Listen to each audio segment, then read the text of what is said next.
신의 계시 한번 시작해 보도록 할게요. 자, 제1강은 중심 화제와 제목 찾기. 그래서 우리가 첫 시간에는 중심 화제란 무엇인가, 제목이란 무엇인가 이것에 대해서 같이 고민을 해볼 거예요. 그런데 우리가 비문학을 읽을 때, 박스 지문을 읽을 때 생각해야 되는 게 뭐가 있을까요? 뭘 생각하면 좋을까요? 지금 아무 생각이 없어, 그렇죠? 우리가 꼭 생각해야 될 게 뭐냐면 첫 번째는 내용. 뭘 말하고 있나 이걸 생각해야 해요.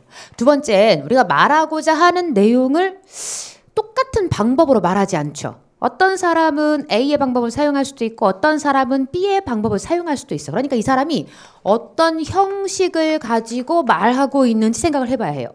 물론 우리가 이런 내용과 형식을 생각하는 가장 중요한 이유는 뭐죠, 여러분? 그렇죠. 여러분 정말 중요한 건 문제를 잘 풀기 위해서야. 그러니까 사실은 3번이 우리에겐 가장 중요해. 언제? 시험장에서. 그런데 이 비문학은 단기간에 실력이 확 오르는 게 아니죠. 네가 차근차근 단계를 쌓아서 연습해야 실력이 올라요. 그러니까 우리가 공부하는 동안엔 당연히 문제에도 우리가 뭔가 초점을 두어야겠지만 내용과 형식을 좀 더 많이 생각하면서 연습해야 우리 연습이 효과가 있어. 그래서 특별히 내용과 형식을 생각할 때 여러분이 제일 하기 싫어하는 일을 해야 해. 그게 뭔지 알아요? 뭔지 알아요? 여러분 제일 하기 싫어하는 거. 읽는 건 당연한 거고 그건 당연한 전제고 생각을 해야 해. 생각. 여러분 제일 하기 싫어하는 게 이거거든요. 아주 귀찮아하고 정말 싫어하고 진짜 안 해. 그러니까 우리가 읽으면서 이게 무슨 내용일까? 이 내용을 왜 이런 형식으로 말하고 있을까? 그래서 진짜 말하고자 하는 바가 뭘까? 를 고민하기에 이 중심 화제와 제목 찾기가 가장 첫 스타트로 좋다라고 생각이 되고요. 물론 여기에 추가적으로 우리가 또 하나 생각해야 되는 요소가 하나 있긴 해요. 그게 뭐냐? 뭘 것 같아요? 찍어봐요. 뭘 것 같아요? 응? 문제 말고 더 중요한 게 있어? 아니 문제만큼 중요한 요소가 하나 더 있긴 해요. 그렇지. 누구세요? 되게 훌륭한 학생이 있어요. 시간. 그러니까 우리가 이 문제를 정확하게 잘 풀고 내용도 잘 알고 형식도 잘 따질 수 있고 생각도 잘 했는데 한 문제 푸는데 걸린 시간이 15분이야. 이건 좀 문제가 심각한 거거든요. 그러니까 우리가 생각도 하면서 형식도 따지고 내용도 봐야 되고 문제도 풀어야 되는데 점점 우리의 시간이 줄어들어야 합니다. 그러니까 처음 연습할 땐 우리가 시간에 많은 주의를 기울이진 않을 거지만 그러나 연습의 회차가 거듭될수록 내가 한 문제를 풀 때 시간을 어느 정도 소요하고 있는지 측정해가면서 풀면 훨씬 더 좋겠죠. 그래서 우리의 연습 요소 중엔 5가지가 반드시 필요해. 첫 번째는 내가 지금 읽는 이 박스가 무슨 말을 하고 있지? 그런데 그 말을 하기 위해서 어떤 형식을 가져오고 있지? 내가 이걸 어떻게 이해하고 있지? 자신의 생각을 끊임없이 확인해야 하고 그다음 정말 중요한 건 뭘 잘 풀어야 돼요? 문제를 잘 풀어야지. 다만 조금 속도를 내야겠죠? 다만 이런 거 있어요. 제가 처음부터 어떤 악보를 보고 끝까지 잘 연주할 수도 있겠으나 잘 연주하는데 좀 서툴러. 그러면 한마디씩 쪼개서 그 한마디만 천천히 연습해서 잘하게 만들어. 그 다음 또 다음 한마디를 천천히 연습해서 잘하게 만들어. 그럼 나중에 전체를 다 연주할 수 있을까요? 없을까요? 있겠죠. 속도도 빠를까 느릴까? 빠르게 연주할 수 있을 거야. 아마 원박자보다 더 빠르게 할 수도 있을 거예요. 그러니까 결국은 연습이 제일 중요한 거. 이 모든 것이 연습이라는 것 기반 위에 계속해서 쌓여가야 한다라고 여러분에게 이야기를 해드리고 싶습니다. 서술이 굉장히 길었어요. 그러면 본격적으로 우리가 중심 화제 제목 찾기. 일단 첫 번째는 시험에 어떻게 나왔나를 확인할 거예요. 그 다음 시험 문제를 살짝 비틀어서 내가 비튼 문제는 어떻게 적용할 수 있을까 확인할 거고 조금 난도 높은 문제까지 우리가 한번 도전해볼까 합니다. 1번 문제부터 같이 가보도록 할게요. 1번 문제. 다음 글의 중심 생각으로 가장 적절한 것은? 을 묻고 있어. 여러분이 시간 1분 드릴 테니까 밑줄을 막 그어주세요. 밑줄을 막 그으면서 나름대로 분석. 이런 형식을 가지고 이런 내용을 말하고 있구나. 형식과 내용을 분석해 주세요. 물론 답도 찾아야겠죠. 시작해 볼게요.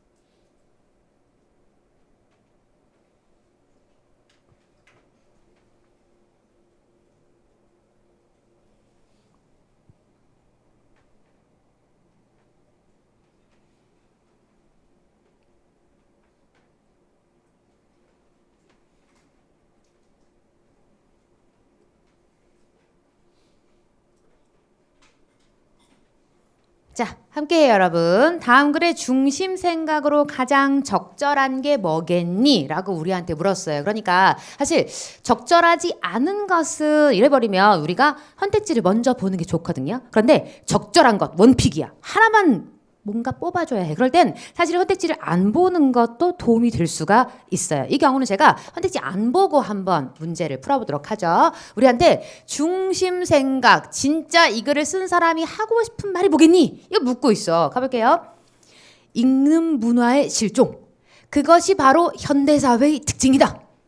사실은 게임이 끝나버렸어요. 그쵸? 뭐라고 했냐면 읽는 문화의 실종. 자, 여기 아주 중요한 문장보가 하나 나와요. 얘 이름 뭔지 아세요? 작은 따옴표. 원래 작은 따옴표는 소설 같은 지문에선 마음속에 생각이 나와. 근데 비문학에서 네가 등장한 무슨 뜻이냐?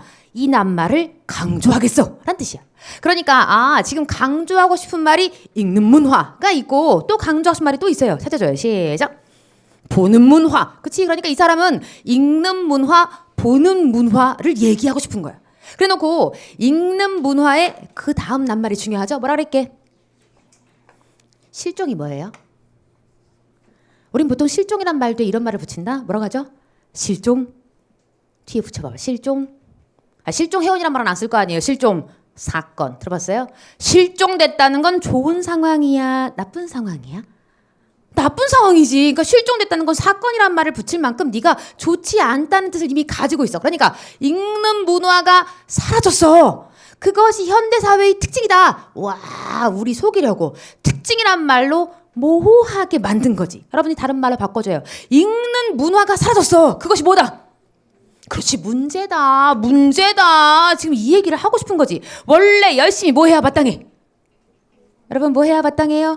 읽어야 마땅해. 근데 여러분 읽어 안 읽어? 안 읽어. 여러분 뭐 해? 유튜브 볼 거 아니야. 그쵸? 그러니까 이 사람은 처음부터 자기가 하고 싶은 말을 이미 다 했어. 읽는 문화의 실종.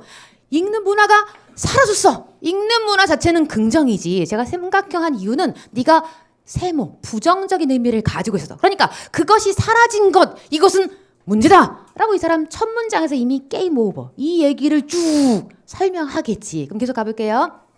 신문의 판매 부수가 날로 떨어져 가는 반면에 텔레비전의 시청률은 날로 증가하고 있다. 그러니까 특징이란 말로 불러하게 한 다음에 뭔가 두 가지를 가지고 와서 우리한테 자세하게 뭔가 이야기를 풀어가고 있어요. 첫 번째 뭐가 나왔어요? 신문. 두 번째 뭐가 나왔어요? 텔레비전. 그럼 여러분 이미 감 잡았어. 여러분이 이 글을 연습할 땐 뭐라고 써야 되느냐? 읽는 문화가 중요한 이 글의 화제. 이야기 중에 하나구나. 또 하나 뭐가 있죠? 보는 문화라고 우리가 이미 확인했잖아. 어떻게 알았지? 어떻게 알았어요, 여러분? 작은 따옴표가 이 두 개밖에 없으니까 이 두 개를 가지고 뭔가 공통점 말할 것 같아? 차이점 말할 것 같아? 차이점을 말하겠지. 그러면 여러분 소개하세요. 읽는 문화가 사라졌다 그래놓고 뭐 잘 안 읽어. 신문 잘 안 읽어. 그런데 뭔 열심히 봐. TV는 열심히 봐. 텔레비전은 열심히 봐. 이 두 개를 지금 비교 대조하고 있는 중이구나.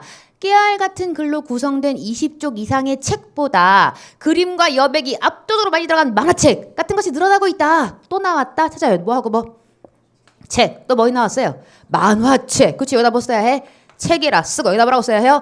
만화책이라고 써야겠지. 그러니까 이 사람 뭐라고 설명했느냐? 보는 문화가 읽는 문화를 대체해가고 있다. 대체하는 게 무슨 뜻이지? 대신해 가고 있다 라고 친절하게 설명했어. 여기까지 이 둘의 차이점을 설명하고 있는지 확인했어요? 그래야 이 문제가 여러분이 확실하게 내 걸로 만들면서 풀었다는 증거야. 그러니까 두 개가 화제로 나오면, 두 개가 어떤 것이 대상이 제시되면 보통은 공통점 말할 것 같아요? 차이점 말할 것 같아요? 그렇지. 엄마가 혜원이를 얘기하면서 반드시 철수를 데리고 온다? 그럼 공통점 말할 것 같아? 차이점 말할 것 같아? 차이점. 우린 유식한 말로 이걸 비교라고 불러? 대조라고 불러? 대조라고 부를 거지. 얘도 지금 이 글은 진술 방식 뭘 사용하고 있는 거야? 대조. 너하고 다르다. 어떻게 다르냐를 우리한테 지금 자세히 말해주고 있는 거죠. 그래놓고 읽는 일에는 피로가 동반하지만 보는 놀이에는 휴식이 따라온다. 이야, 재밌네요. 여러분 소개하시죠. 여러분은 왜 안 읽어? 설명해봐. 시작.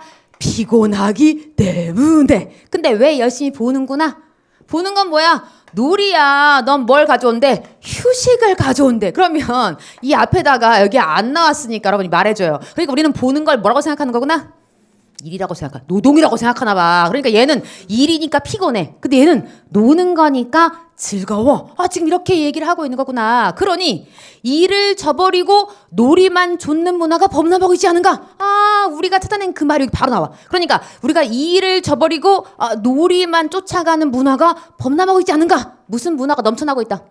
말해줘요. 보는 문화가 넘쳐나고 있다. 그 뜻 아니야. 그래놓고 보는 놀이가 어머 슬프다. 뭐 한대요? 머리를 비게 하는 것은 너무나 당연하대. 얘는 뭐 하게 만든다고?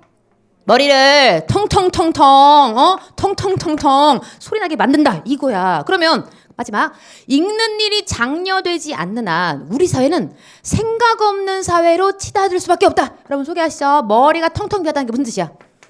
무슨 뜻이에요 여러분? 말해줘요. 뭐가 없다? 생각이 없다. 생각이 없는 사회로 갈 거래. 그러면서 책의 문화는 바로 읽는 일과 직결되며 생각하는 사회를 만드는 지름길이다. 그럼 소개하시죠. 읽으면 뭐가 꽉 차? 머리가 꽉 차. 그래서 뭐 하게 돼? 생각하는 사회. 생각이 있는 사회. 생각하는 사회로 만들어 가니까 이 사람 하고 싶은 말 뭐 해라. 뭐 해라. 책 좀 읽어서 무슨 사회로 나가자. 생각하는 사회로 나가자. 그러니까 이 사람이 하고 싶은 말의 전부야. 그러니까 이것을 담아줄 수 있는 녀석을 찾아야겠구나. 헌대지 볼게요. 헌대지가 얼마나 똑똑해 여러분. 잘못 읽으면 몇 번도 답처럼 보여. 1번도 답처럼 보여. 읽는 문화와 보는 문화의 차이점. 내용상 있어요 없어요? 있어요. 내용상 있잖아. 두 개가 다르다라고 처음부터까지 얘기했잖아. 그러니까 마치 네가 중심 생각처럼 보여. 이런 거 속으면 안 된다죠. 또 4번 자기가 마음에 드는 거에 가서 꽂힌다. 놀이에 대한 현대인의 열망. 그렇지. 현대인들은 노는 걸 좋아하지. 자기 좋아하는 거 가서 꽂으면 안 돼요. 이거 찍으면 안 되고. 그러면 둘 중에 하나 골라야 해. 그죠? 몇 번 찍어요? 2번을 찍어야지. 읽는 문화가 사라졌어. 이거 문제다. 더 나아가서 뭐 해라. 책 읽어서 뭐 하는 문화로 나가자. 생각하는 문화로 나가자. 그러니까 이게 문제니까 문제에 대해서는 반드시 뭐가 있을 거게? 해결책. 그러니까 사실은 문제점을 제시하고 읽어서 해결해보자 라고 이 사람 말하고 있는 글이었다는 거죠. 더불어 현대사회는 읽는 문화와 전혀 관련이 있대 없대? 없대. 안 읽고 있다 그랬으니까 사실 내용상에 불을 치니까 답이 되면 안 되겠지. 그래서 정답은 2번을 찍었으나 이렇게 잘 생각하면서 읽고 있는지도 확인해야겠지. 내가 이런 것까지 보고 있나? 그러니까 하나의 지문을 읽을 때 우리가 내가 이 지문을 어떻게 읽고 있는지 스스로에 대해서도 생각을 많이 해봐야 되는 게 바로 이런 부분. 내가 이런 것까지 확인하고 있는지를 따져봐야겠죠. 자, 1번 문제 정답은 2번이었고 그럼 두 번째 문제로 한번 건너가 보도록 할게요. 2번 문제 역시 제목을 묻고 있네요. 제목으로 가장 적절한 건 물론 문제도 푸시되 내용을 난도질해줘. 이게 무슨 내용을 말하고 있는 건지 내용을 분석해 주세요. 시간 역시 1분 드릴게요. 시작.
자, 함께해요, 여러분. 자, 2번 다음 글의 제목으로 가장 적절한 게 뭐겠느냐. 자, 1번 박스랑 비교를 한번 해볼게요. 1번 박스는 단락이 몇 개예요? 단락이 몇 개예요? 하나예요. 그렇죠? 너를 이렇게 중간에 빈칸이 있는데 띄어쓰기 하고 다시 시작하지 않아. 이런 걸 단락이 하나. 그러니까 띄어쓰기는 오로지 여기서만 하고서 여기서 쭉 붙여쓰기 하다 여기서 끝났죠? 얘는 단락이 하나예요. 근데 2번 보시면 넌 단락이 하나예요? 두 개예요? 두 개야. 단락. 그러니까 아 다르구나. 일단 생긴 꼬라지가 다르구나. 이 생각을 딱 했어야 해. 아 단락이 하나짜리일 때와 두 개짜리일 때의 제목은 여러분 소개하시죠. 단락이 하나만 몇 개만 포함하면 돼 제목이. 아까 우리 중심 생각을 풀었걸랑요. 그 중심 생각은 단락 몇 개의 내용만 포괄하면 돼. 하나의 내용만 포괄하면 돼. 단락이 두 개면 제목을 물었을 때 몇 개의 내용을 포괄해야 해? 두 개의 내용을 다 포괄해야 해. 그러니까 이 두 개의 내용을 포괄하되 너무 넓으면 제목 아니야. 지나치게 너무 넓어도 안 되고 딱 너하고 너를 포함할 수 있어야 제목이 될 수가 있겠죠. 그러면 일단 역시 가장 적절한 것 원픽이야. 그러니까 역시 제가 선택지 안 보고 차근차근 한번 읽어볼게요. 예술에 해당하는 art는 조립하다, 고안하다 라는 의미를 가진 라틴어 아르스에서 비롯되었고 친절하게 쉼표 찍어놨어요. 예술을 의미하는 독일어 쿤스트는 알고 있다, 할 수 있다라는 의미의 쾰넨에서 비롯되었다. 그래놓고 이러한 뭐 하고 있게 정리하는 거지. 앞에 이러한이라고 받아주면 이 내용을 받아주는 거죠. 그럼 여기까지 그럼 일단 우리가 확인을 해야겠네. 자, 얘는 독일어래. 얘는 뭔데? 영어지. 그러니까 우리가 다 아니까 영어라는 말을 안 하는 거야. 그래놓고 아 우리가 다 아는 영어 art는 미안해요. 발음 너무 굴렸어요. 어디 출신이다? 라틴어 출신이다. 그치? 너 출신이다. 더불어 우리 잘 모르는 독일어 쿤스트. 여러분 알았어요? 참 몰랐어요. 저는 알고 있다. 할 수 있다라는 의미에 어디서 왔다? 쾰넨. 넌 뭐하는지 정확하게 말해주지 않고 그냥 쾰넨이다. 여기서 왔다. 네가 비롯되었다. 어디서 출발했다. 그러니까 너의 시작. 그 낱말의 시작. 이런 유식한 말로 뭐라 그래요? 어원, 말의 기원. 말의 기원을 살짝 밝혔어. 영어의 art와 독일어 쿤스트에 대해서 밝혀놨죠. 그래놓고 이러한 의미 모두 일정한 목적을 가진 일을 잘 해낼 수 있는 숙련된 뭘 의미한다? 기술을 의미한다. 그러니까 분명히 어디서 왔는데? 예술에서 왔는데 네가 기술을 의미한다 라고 이야기를 해. 그래놓고 아주 중요한 말 또 뭐래요? 따라서 이 단락을 결론 지어주는 거죠. 따라서 이들 용어는 예술 포함해요? 포함하지 않아요? 포함해요. 그치? 예술뿐 아니라 A뿐 아니라는 반드시 A가 있고 B가 있어. 그러니까 A뿐 아니라 B. A도 포함되고 B도 포함된다. 이 뜻이겠죠? 그러니까 기술도 있고 자, 뭐 또 있는 거야? 예술도 있어. 아, 니네들의 공통점. 아, 니들은 분명히 예술도 포함하고 있고 기술도 포함하고 있다. 이런 이야기를 해. 다시 시작에는 예술은 어디서 왔네? 뭘 포함하는 말로? 기술을 포함하는 말로부터 왔다. 그러니까 아, 너의 어원, 다시 말해 너의 출발을 얘기한 거 아니야. 너의 시작은 이랬는데 라고 이야기를 해놓고 미적인 의미로 한정해서 쓰이는 예술의 개념은 18세기. 갑자기 몇 세기가 나와버렸네? 18세기. 그치? 숫자가 나오면 무조건 동글뱅이를 해야 해. 그래서 아, 네가 뭔가 의미가 있나 보다 라고 우리가 생각을 해야죠. 네가 처음에 분명히 예술 안에는 뭐 또 있고 뭐 또 있었어? 예술도 있고 기술도 있었어. 그쵸? 그런데 네가 미적인 의미로 뭔가 한정해서 쓰이는 예술의 개념은 몇 세기라고요? 18세기. 질문, 시간의 변화 있어요? 없어요? 있어요. 왜 시간의 변화가 있다고 말할 수 있지? 네가 정확히 언제인지 말했어? 말 안 했어? 말 안 했어. 정확히 언제인지는 몰라. 그러나 뭐라고 말했어요? 시작. 너의 출발. 그런데 너에게 18세기라는 건 뭐가 있다는 거야? 시간이 흘러서 뭐 했다? 변했다 라는 뜻이니까 우리가 아, 시간의 흐름과 함께 변했다 라는 뜻을 지금 여기 어디도 말하고 있지 않지만 아, 변했다 라고 말하고 있는 거구나 깨달아야 해. 그리고 네가 의미가 넓어져서 줄어들었어? 줄어들었어. 그러면서 미적인 의미로 한정됐다 이렇게 말을 했어요. 그래놓고 비로소 두드러지게 나타난 건 바로 18세기다. 자, 그래놓고 예술을 일반적인 기술과 구별하기 위하여 아, 뭐 구별했구나?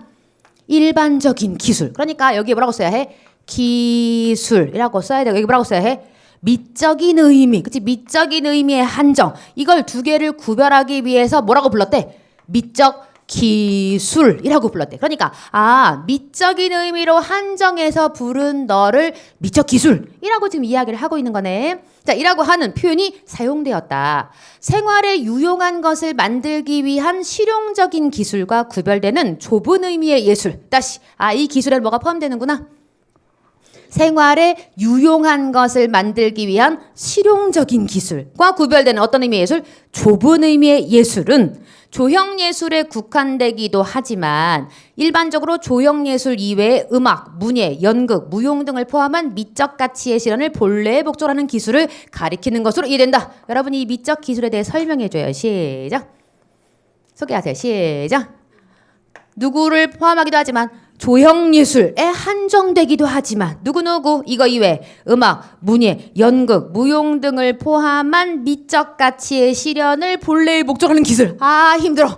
어쨌거나 네가 넓어진 거야, 좁아진 거야? 좁아진 거야. 그래서 뭔가 미적인 의미로 한정된 건 몇 세기다? 18세기다 라고 우리한테 밝혔어요. 여러분 소개하세요. 처음에 뭐 얘기한 다음에 어원, 너의 출발 얘기한 다음에 시간의 흐름과 함께 네가 넓어졌다, 좁아졌다, 좁아졌다 이런 얘기를 제목으로 받아줘야 답이 될 수가 있겠죠. 가보자. 선택지 1번 예술과 기술이 다르다가 이 글의 포커싱이다. OX X. 그치 뭔가 니네 둘이 구별되었다 있긴 했지만 차이점을 메인으로 얘기하고 있는 글이 아니야. 그러므로 자 2번 예술의 변천 있어요 없어요? 자, 잘 생각해봐. 예술의 변천 있어요 없어요? 이 글에 진짜 시험장갑 이런 거에 속으면 안 돼. 예술의 뜻이 바뀐 거야. 예술 자체가 변한 거야. 예술의 의미가 바뀐 거지. 그러니까 예술이 변했는지 안 변했는지 우리가 알아? 몰라. 예술 자체가 변했다라는 뜻이거든. 그러니까 예술이 시간의 흐름에 따라 바뀌었어? 몰라. 우리가 알 수가 없지. 그리고 원인 나와요 안 나와요? 안 나와. 예술이 어떻게 시간의 흐름에 따라 바뀌었냐? 그 얘기를 하고 있는 글이 아니라고. 그러면 얘는 뭐에 대한 설명은 있어? 소개해요. 뭐에 대한 설명은 있어요?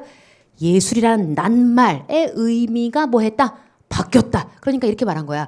예술이라는 낱말 자체의 어원, 단어의 근원과 그 뭐가 뭐 했다고? 의미가 뭐 했어? 줄어들었지. 그치? 그러니까 그 의미가 어떻게 변했는지에 대한 이야기는 있는 거지. 몇 번 찍어야 해요? 4번. 그러니까 자세히 읽으면 더 헷갈린다. 사실은 자세히 읽으면 더 헷갈릴 수도 있지. 그러나 우리가 이런 거에 속지 말아야겠다라는 지금은 뭐가 필요한 거예요? 연습 필요해. 왜? 얘는 이미 나왔어. 이미 게임 끝난 애야. 이런 애가 똑같이 나올 리는 없거든. 다만 우리가 시험장 가면 이런 거 진짜 많이 속거든. 만약에 예술의 변천 이래버리면 너도 그럴싸한데? 근데 이 글에는 예술 자체가 변했다라는 내용이 있다 없다? 없다. 그리고 더 놀라운 거. 제목 문제는 사실 우리가 지금 생각을 연습하기 위해서 내용과 형식을 보기 위해서 꼼꼼히 읽고 있는데 시험장 가면 30초짜리야. 자, 1번 다시 가볼게요, 여러분. 단락이 하나일 땐 몇 번째 문장과 몇 번째 문장 중요할까? 첫 번째 문장, 마지막 문장. 첫 문장 읽을게요. 같이 읽어요. 시작. 읽는 문화의 실종. 그것이 바로 현대사회의 특징이다. 읽는 문화의 실종. 실종 윗줄 2번 했어요? 잃어버리는 건 좋은 거 나쁜 거? 나쁜 거. 읽는 문화가 사라졌어. 그게 현대사회의 좋다는 얘기야 나쁘다는 얘기야? 나쁘다. 문제점이다. 문제점 혹은 문제. 이런 말 여러분이 썼어야 해. 그 다음 마지막 문장. 자, 끝에서 하나 셋째 줄. 읽는 일이 장려되지 않는 한 우리 사회는 생각 없는 사회로 치달을 수밖에 없다. 책임 문화는 바로 읽는 일과 직결되며 생각하는 사회를 만드는 지름길이다. 읽는 문화가 사라졌으니까 뭐 해라? 다시 찾아라. 뭐 해라? 책 읽어라. 그러니까 사실은 제목, 중심생각 이런 건 단락의 첫 문장과 마지막 문장 보면 얼마든지 답을 찾을 수가 있구나. 그럼 2번 문제 가보세요, 여러분. 다음 글의 제목. 이번엔 단락이 2개야. 첫 문장. 예술에 해당하는 art에 뭘 소개해? 개념을 쭉 소개해. 너의 출발이 여기서 왔어. 라고 소개를 해. 그럼 두 번째 단락. 미적인 의미로 한정해서 쓰이는 예술의 개념. 예술이 바뀐 거야? 예술의 개념이 바뀐 거야? 예술의 개념이 언제? 18세기에 와서 네가 뭐 되었다? 한정되었다. 그러니까 2번 같은 건 선생님이 절대로 조심하라 그랬지. 네가 답이 될 수가 없어. 그러니까 너는 예술이란 낱말에 의미가 바뀌었다. 이구나. 몇 번 찍어야 해? 4번. 사실은 단락의 첫 문장만 읽어도 답 나오는 문제였던 거지. 그러니까 문제를 푸는 데는 약간의 기술이 필요해요. 그 기술은 우리가 열심히 문제를 풀면서 계속 한편으로 공격할 거야. 그러나 이것만 가지고 시험장 갔다가 큰 코 다치는 수가 있어. 그러니까 항상 내용과 형식, 본질의 연습이 한 축, 또 한 축은 문제를 빠르고 정확하게 푸는 축 연습 한 축. 이 두 개가 같이 가야지. 양날의 검을 가지고 가야 해요. 세 번째 문제 가보도록 할게요. 자, 세 번째 문제 역시 제목입니다. 별표 한번 하시고. 이 글은 답은 아주 어렵지 않다고 생각해요. 다만 여러분이 이런 글을 읽을 때 어떻게 분석하면 좋을까를 연습하기 정말 좋은 글이죠. 시간은 1분 20초 드려볼게요. 한번 연습해 볼게요. 시작하시죠.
자, 함께 하죠, 여러분. 소주를 마시는 얘기를 하면 참 좋으련만 소주를 마시는 얘기는 아니고 뭔가 술에 대해서 얘기를 하고 있는 것 같아 보이긴 한데, 그쵸? 사실 헌택지가 우리한테 힌트를 어마어마하게 줬죠. 무슨 얘기다? 소주 얘기다. 그치? 소주 얘기인 건 확실해. 그러니까 소주가 초점이다 라고 헌택지가 어마무시한 힌트를 주었어요. 한번 가볼게요. 보통 알코올 도수가 높은 술은 증류주에 속한다. 뭐에 대한 소개? 증류주라는 걸 소개해요. 증류. 뭔가 증기를 해가지고 어떻게 만드는 술인가? 그래서 알코올 도수가 높다라고 소개를 해. 그래놓고 중국의 마이주, 러시아의 보드카, 영국의 위스키, 프랑스의 브랜디. 뭐의 제시? 예시. 그치. 증류주의 예시. 그래서 증류주의 예가를 쭉 나열해. 그래놓고 최근에야 알코올 도수가 20에서 30%까지 낮아졌지만 원래 증류주는 40%가 넘는데 그게 무슨 뜻이에요, 여러분? 뭐가 뭐하다? 아, 도수가 높다고. 그러니까 도수가 높다라는 말을 한 번 더 구체적인 뭐로 설명한 거야? 수치로 설명한 거지. 그러니까 최근에는 많이 낮아졌지만 원래 도수가 높은 애야. 그리고 그런 애들의 사례가 얘들이 있어. 그래놓고 증류를 하는 대상, 그러니까 증류, 뭔가를 증기시켜서 뭔가 만드는 건가 봐. 그러니까 증류를 하는 대상이 필요한데 그 대상이 양조주다. 그래놓고 다시 증류를 한 대상에 대한 설명을 시작해. 그러면서 중국의 바이주는 쌀이나 수수로 만든 양조주인 청주나 황주를 먼저 만든 후 내가 바르게 이해했구나. 그걸 증류해서 만드는 술이다. 뭘 소개했네? 뭘 소개했어요, 여러분? 바이주. 차근차근 설명할 건가 봐. 그래놓고 까오량주. 여러분 많이 들어봤잖아. 고량주. 이렇게 맨날 아빠가 부르는 바로 그 술. 까오량주는 그 재료가 수수라서 생긴 이름이다. 갑자기 얘가 툭 튀어나오더니 자, 그 다음 누구 나와요? 위스키. 그치, 위스키 설명하네. 위스키는 주로 보리로 양조주인 맥주를 만드는 것을 증류해서 만든다. 그래놓고 자, 누구 나와요? 브랜디. 누구 빠뜨렸어? 이걸 보드카 빠뜨렸네. 우리가 이 글을 지적질할 수도 있어. 너 왜 보드카 설명 안 했어? 막 이러면서 뭔가 쭉 이걸 증류했다라고 설명을 해. 그러니까 사실은 이 단락 전체가 지금 어디에다 소비하고 있는 거야? 증류주에 대한 소개를 쭉 한 거지. 그러니까 천천히 읽어, 빨리 읽어도 돼. 빨리 읽어도 돼. 그래놓고 그렇다면 갑자기 화제를 받고 한국의 소주는 과연 증류주인가? 자, 이 글의 제목은 뭐에 대해서 말하겠네? 한국의 소주는 과연 뭐인가? 증류주인가? 그 다음 아닌가? 그치, 증류주인가 아닌가? 이 얘기를 할 거 아니야 지금. 그런데 우리한테 굳이 물음표를 안 해서 속인 거야. 왜? 물음표를 해주면 혜원이가 이제 하면서 얘기해 줄 거거든. 이제 물음표가 있는 대목을 잘 봐라 라고 이 사람이 하고 싶은 말을 강조의 또 하나의 사이니까 잘 봐라 라고 얘기할 거니까 이걸 싹 빼버렸어. 그래서 우리한테 눈을 흐리게 잘 안 보이게 맨 마지막 문장에 갖다 집어넣지. 그러니까 이 글은 뭐에 대해서 말하는 글이에요? 여러분 답하세요. 시작. 소주는 증류주이냐 아니냐? 애들 말한 글이야. 그러니까 답은 이미 나왔어. 다만 계속 읽어볼게요. 당연히 증류주라고 해야 옳다. 소주는 뭐다? 증류주다. 그래놓고 뒤에서 이상한 얘기를 해. 다만 뭔가 이런 토를 하나 달아놓았어. 시중에서 즐겨 마시는 국민 대중의 술 소주는 온전한 증류주라고 말하기 어렵다. 좀 이상하죠. 뭐이긴 한데 증류주이긴 한데 뭔 아니다. 완전한 증류주는 아니다 라고 이야기를 했어. 그래놓고 지금부터 여기까지 다 뭐 할 거게? 증류주이지만 완전한 증류주는 아니다 라는 거에 대해서 자세하게 설명을 쫙 해주겠지. 읽어볼게요. 상표를 자세히 살펴보면 소주 상표 봤어요? 우리가 한 번도 뭐 소주를 마시면서 뭐 개를 들여다볼 일은 없으니까 그쵸? 막 이렇게 어떻게 딸 거냐 뭐 그런 거 주로 얘기하잖아요. 그죠? 자세히 살펴보면 희석식 소주라고 표시가 돼 있대. 희석. 뭔가 희석시켰다. 뭔가 널 좀 흐리게 만들었다. 뭐 이런 뜻인 것 같죠? 도대체 무엇을 희석했다. 무엇을 섞어서 뭔가 흐리게 만든 것이냐. 고구마나 타피오카 같은 곡물을 알코올 분해해서 정제시킨 주정에 물과 향료를 희석시킨 것이 바로 이술이다. 그러니까 소주는 주정에다가 물, 향료를 섞었구나. 주정은 그냥 마시면 너무 독해서 얘가 너무 뭐해서 독해서 치명적이야. 죽을 수도 있나 봐. 그러니까 뭘 섞었군요? 물과 좀 향기도 나면 좋겠죠? 별로 안 좋던데 향기. 그렇지 않아요 여러분? 그래서 이걸 섞어야 된대. 이와 같이 뭐라고요? 이와 같은 주정은 결코 전래의 증류 방식이 온전하게 도입된 게 아니다. 소주의 증류 방식 그래서 뭐가 아니라고 설명한 거구나. 온전한 증류주가 아니다 라고 설명하구나. 왜요? 여러분 설명하세요. 시작.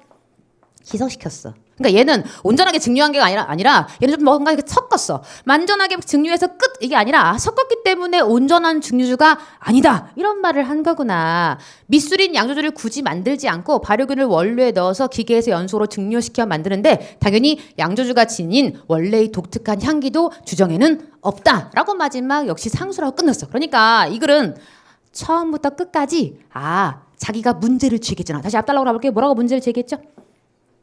그렇다면 한국의 소주는 과연 증류주인가? 너에 대한 답을 하고 있네. 여러분 얘기하시죠? 답을 해줘봐요. 뭐라고 얘기해야 해?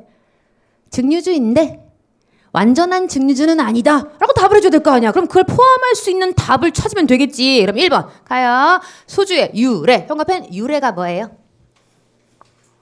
유래가 뭐예요 여러분? 조용하다. 네가 어디로부터 래 내려왔니 너의 레 사실은 내력이라고 써야 마땅한데 우리가 첫 발자국 너를 깐다. 뭐라고? 내력이라고 깔 거지. 그러니까 네가 어디서부터 내려왔니 너의 출발 너의 시작이 이 글이 말하고자 하는 바다 라고 1번은 말하고 있는 거고. 그다음 두 번째 얘는 전통주의 미학. 질문 전통주 얘기야 소주 얘기야? 소주 얘기야. 그러니까 2번은 이미 답이 아닌 거죠. 3번 소주의 정체가 뭐예요? 영어로 번역해 주세요. 여러분 이따가 성을 쓰면 더 좋아하시죠? 정체성, 아이덴티티. 넌 누구냐 넌. 그걸 뭐라고 부르지? 정체성이라고 부르잖아. 영어만 열심히 외우고 국어는 몰라. 그죠? 아이덴티티가 바로 정체성이야. 누구냐 넌. 그게 바로 소주의 정체성이라는 뜻이라고. 인지도 뭐죠?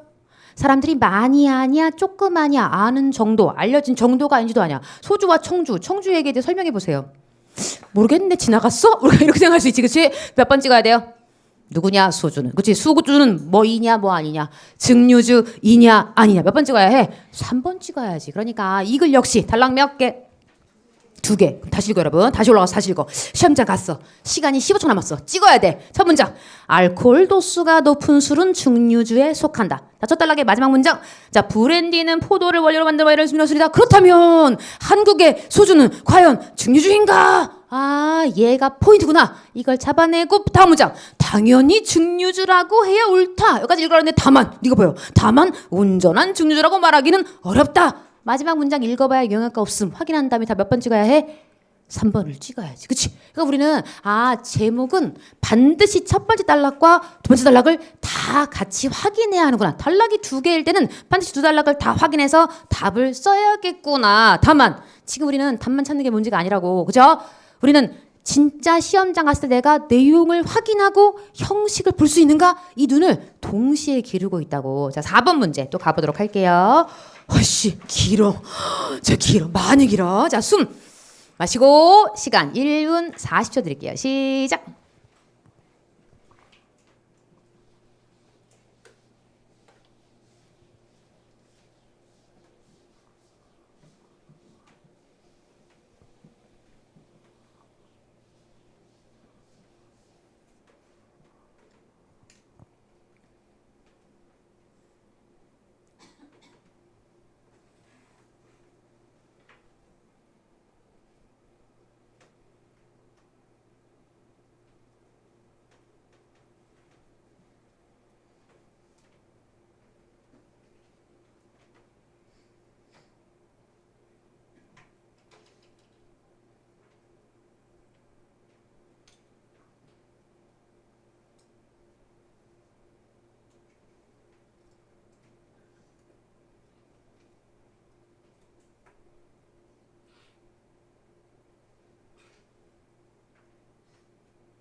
자, 함께 할게요, 여러분. 진짜 맞는 것 같아요. 1번 지문 우리 아까 읽을 때 봤잖아요. 읽는 건 피곤하다고 노동이라서 안 읽어. 진짜 안 읽어. 여러분 되게 잘 찍네요.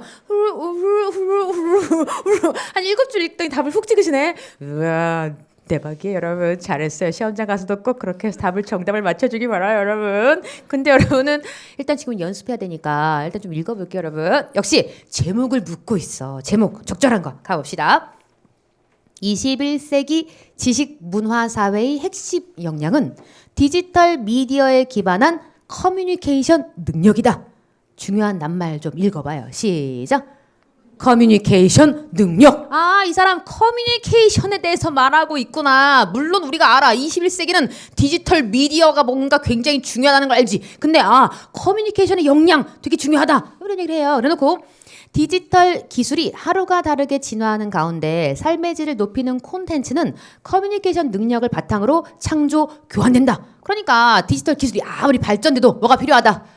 커뮤니케이션 능력, 이게 필요하대. 그래놓고 이른바 문화기술이 지배하는 디지털 미디어 세상에서 우리는 새로운 정보혁명의 중심에 서게 되었다. 20세기 중반만 하더라도 산업화에 뒤져있던 우리나라가 짧은 기간에 지식사회의 중심국가로 성장한 힘의 원천은 무엇일까? 바로 한글이다. 이 사람이 글을 쓰는 스타일을 말해줘요. 맨 처음 무슨 얘기 하다가 21세기 디지털 사회 얘기하다가 디지털 미디어 사회는 뭐가 중요하구나. 커뮤니케이션 능력. 그 커뮤니케이션을 하기 위해 뭐 필요해?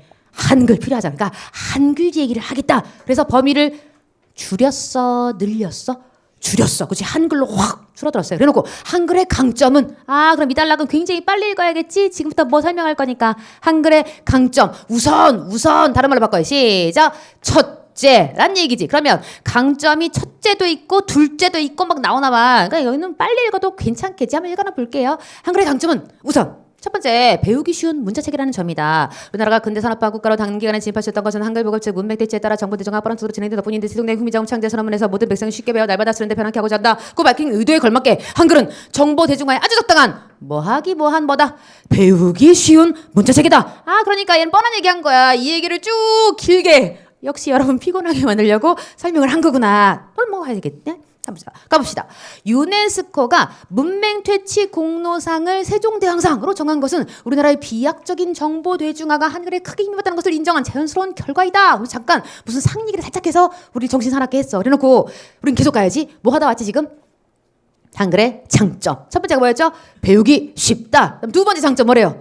정보화에 유리한 문자체계다 라는 점과 연결되는데 역시 장점 얘기 쭉 할 거 아니야. 그러니까 사실은 안 읽어도 되는데 제가 한번 읽어볼게요. 여러분. 이는 디지털 시대의 한글을 더 균하게 하는 핵심 요인이다. 자국 언어를 정보하는 일의 중요성은 더없이 크다. 한자를 간호화 활용한 일이 일본 2차 대전에서 미국에 패한 한 원인으로 타자기를 활용한 알파벳까지 정보를 지었기 때문이라는 분석이 있을 정도다. 한글은 동아에서 유일하게 기스타자기의 입력이 용이한 음소 문자체계로 구성되어 있는데 우리나라가 쉽게 IT 강국으로 도약할 수 있는 기반을 이룰 수 있었던 배경이다. 질문 누구와의 차이점 살짝 지나갔다? 일본과의 차이점 봤어요? 그래놓고 중국어, 일본어와 비교할 수 없는 수준의 정보 대중화 능력을 태생적으로 갖추고 있는 건 누구 때문이다? 한글 때문이다. 이 한글이라는 글자가 누구하고 누구보다 태생적으로 유리하대. 중국어, 일본어와 같다, 다르다. 다르다. 아, 그 얘기를 한 거구나. 다르게 뛰어나다. 정보화에 유리하다라고 설명했어. 그러니까 지금 장점 얘기했구나. 계속 가볼게요. 그래놓고 장점 얘기했으니까 뭐 얘기해야 해? 계속 장점만 얘기하면 잘난 척 되잖아요. 그러니까 꼭 이딴 식이다. 반드시 어떤 거에 장점 얘기하면 안 좋은 것도 있다 라고 말해. 그러면 안 좋은 것도 있다. 그래서 안 좋은 얘기할 것 같아. 다시 좋다 그럴 것 같아. 좋다 그러 당연한 말씀. 그치? 그러니까 한글에는 이렇게 장점도 있는데 눈치를 살짝 보면서 안 좋은 것도 있었어. 어려운 점도 있었어. 20세기 후반에 한글 기계화는 몇 가지 숙제가 있었어. 타자기 표준자판 논쟁만 자세히 안 해도 되죠 여러분. 한글 풀어쓰기 논쟁 등이 이러한 어려움을 잘 대표한다. 그런데 소개하세요. 뭐가 있었지만 어려움도 있었지만 그런데 이 같은 불편을 해소하게 생긴 문제들은 성능 좋은 뭐가 나오면서 컴퓨터가 보급되면서 자연스럽게 해소가 되었다. 문제점이 있었는데 얘는 해소됐어. 이제 괜찮아. 이런 얘기를 합니다. 그래놓고 한글 창제 당시부터 이미 표기 원리에 내재되어 있던 한글 오토마타. 와, 이런 거라면 알았어요. 이 원리 덕분에 한글 컴퓨터 자판은 지금과 같은 이번식으로 장착될 수 있었기 때문이다. 쭉 무슨 얘기 할 거야? 컴퓨터와 한글이 어떻게 맞아떨어졌는지 이야기를 쭉 할 거지. 자세히 읽어둬야 돼요? 안 읽어도 돼요? 안 읽어도 돼요. 계속 가볼게요. 다음 단물럭으로 넘어가 볼까? 그래놓고 자, 한글의 장점은 마지막 이렇게 나와요. 한글의 장점은 휴대폰 문자 메시지 서비스에 기반한 시장 영역을 점점 키우는데 일익을 담당하고 있다. 그래서 한글이 좋다는 거야? 나쁘다는 거야? 좋다. 다시 뭐로 돌아왔네? 좋다로 돌아왔어. 그래놓고 마지막 현재 모바일 인터넷이나 DMB 기기를 통한 정보의 생산과 교환 활동은 하루가 다르게 증가하고 있다. 다시 현재 상황을 얘기해줘. 그러면서 게임, 영상물 같은 엔터테인먼트 상품을 통한 정보 교환도 혁신을 거듭하고 있다. 다중 접속 온라인 게임이나 VOD와 같은 커뮤니케이션 서비스 형태가 그 예다. 뭐 얘기한 거예요? 뭐 얘기한 거게 이 단락 설명해줘요. 읽어 시작. 모바일 인터넷이나 DMB 기기를 통한 정보의 생산과 교환 활동을 뭐하고 있다? 증가하고 있다를 자세하게 뭔가 다른 예를 통해서 상수를 하고 있는 단락이잖아요. 다음 단락 가볼게요. 그래놓고 앞으로는 사람과 거의 비슷한 의사소통 능력을 가진 인공지능 로봇의 등장도 예상된다. 자, 인공지능 로봇에 대해 설명해 주세요. 시작. 사람과 거의 비슷한 의사소통 능력을 가진 존재라고 설명하면 되겠지. 얘도 예상이 된대. 이 모든 발전의 중심에는 언제나 배우기 쉽고 정보화에 유리한. 자, 한글의 장점 몇 가지 나왔었지? 두 가지. 뭐하기가 뭐하다. 배우기가 쉽다. 두 번째가 정보화에 유리하다. 이 한글의 강점이 빛나고 있을 것이다. 이 글은 언제 나왔구나. 한글 창제 560도를 맞은 기념 글인가 봐. 그래놓고 시대를 앞서간 세종의 철학과 언어학의 비범하게 절로 고개가 숙여진다. 뭐 위대하다. 한글 위대하다. 특별히 언제? 21세기 디지털 시대에 한글은 위대하구나. 그 얘기를 하고 있는 거 아니야. 그러니까 4번 같은 거에 속으면 안 돼요. 자기 마음대로 한글로 뭔가 문명을 바꿔버리자. 사실 저는 답을 얘를 하고 싶어요. 뭔가 한글로 세금을 바꾸자. 제 마음도 그대의 마음과 같은데 이러고 답을 쓰면 돼요, 안 돼요? 안 돼요. 그렇죠? 한글의 표기 능력 확충을 위해 이 글을 쓰고 있어 보인다. X인 것 같죠? 둘 중에 골라줘야 몇 번 정답? 1번 정답. 한글을 자랑질하고 싶은 거야. 한글의 날 기념을 맞이해서 뭔가 한글 위대하다. 특별히 디지털 시대에 위대하다라고 말하고 있구나. 그러니까 사실은 여러분이 너무 자세하게 시험장에서 읽지 않아도 좋아요. 다만 잠이 올 때 이 글을 한번 읽고 푹 주무세요. 잠이 안 올 때 이 글을 펼쳐놓고 좀 읽어봐. 아, 이런 내용이 들어있구나. 여러분의 배경 지식을 확충하는 데 좋은 자료지. 제가 시간상 중간 단락 살짝 안 읽은 단락이 있는데 이런 것도 여러분 읽어두면 의미가 있어. 살짝 거기 끝에서 하나, 둘, 세 번째 단락 한글 창제부터 여기 한번 가볼까요? 한글 창제 당시부터 이미 표기 원리에 내재되어 있던 한글 오토마타, 한글의 초성과 종성을 컴퓨터가 자동적으로 인식하는 규칙. 이런 건 컴퓨터 얘기니까 우리가 자세히 안 읽어도 괜찮지만 계속 가볼게요. 이 원리 덕분에 한글 컴퓨터 자판은 지금과 같은 이벌식으로 정착될 수가 있었기 때문이다. 그래놓고 특히 형광펜, 자음, 강, 넘어, 소, 울, 기역, 니은, 미음, 시옷, 이응은 무엇을 본땄죠? 발음기관의 모양을 본떠 만들거든. 여기다가 자 뭘 뭐해? 획을 더해. 기역에 획을 더하면 뭐가 될 거게? 키읔 될 거죠. 그런데 다만 자판에서는 쌍기역을 만드는 것도 이 원리를 따왔다라고 지금 소개를 하고 있어요. 그래놓고 이 원리를 적용한 것이나 천진 밑줄 한번. 자, 천진은 어디서 나오는 얘기지? 모음을 창제하실 때 하늘과 땅과 사람을 본떠 만들거든. 하늘을 본떠 만든 글자가 아래 아, 땅을 본떠 만든 글자가 사람을 본뜬 게 뭘까요? 그치, 얘를 만들게 돼. 이런 한글 창제의 기본 원리가 현재 휴대폰의 자판 입력 방식으로 그대로 계승이 되어 있다. 그래서 우리 시험에 이 한글 이 만든 창제 원리랑 휴대폰 원리랑 엮어서 문제가 나온 경우가 덜어 있었거든. 아예 지식적으로 묻는 문제가 등장하기도 해요. 그러니까 이런 대목은 살짝 여러분이 읽어두면 여러 가지로 도움이 되는구나 라고 볼 수 있다는 거지. 제가 다 안 읽을 거니까 너무 겁먹지 말고 여러분. 자, 우리가 첫 시간 뭐 했냐면 제목 찾기, 중심 생각 찾기를 연습해봤어. 그런데 아주 문제를 빨리 풀 수도 있구나 라는 스킬도 확인했지. 아, 단락이 하나면 첫 문장, 마지막 문장 잘 읽어. 단락이 두 개면 첫 번째 단락에 첫 문장 읽고 마지막 문장 읽고 두 번째 단락에 첫 문장 읽고 마지막 단락 읽고 읽어서 뭔가 이걸 포괄할 수 있는 내용을 찾아야겠구나. 단락이 되게 길어. 그럼 어떻게 하는 거게요?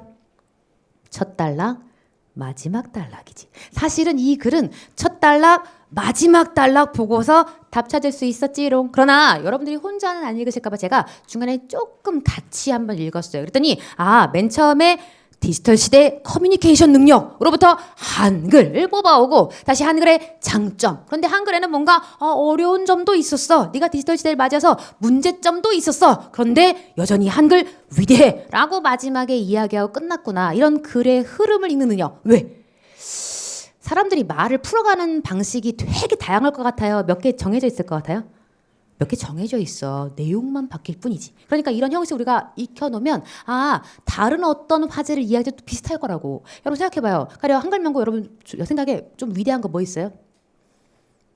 거북선? 그래? 그럼 거북선 얘기를 하기 위해서 뭔가 앞에 더 큰 범주에서 뽑아오겠지. 그래서 거북선. 그다음 뭐 얘기해야 해? 거북선의 장점. 근데 거북선에 뭐도 있어? 문제점도 있지. 그러나 거북선 뭐해? 위대. 뻔하다고. 이런 형식으로 분명히 글들이 다 이루어질 거라고. 그러니까 우리가 이런 형식을 내 것으로 장착하는 게 의미가 있다는 거죠. 왜? 이 문제는 이미 기출되어 게임 끝났어. 똑같은 내용으로 나오지 않을 거라고. 그러니까 이렇게 글을 읽어가야겠구나 라고 자기 것으로 만들어가는 연습이 우리한테 가장 중요하겠죠.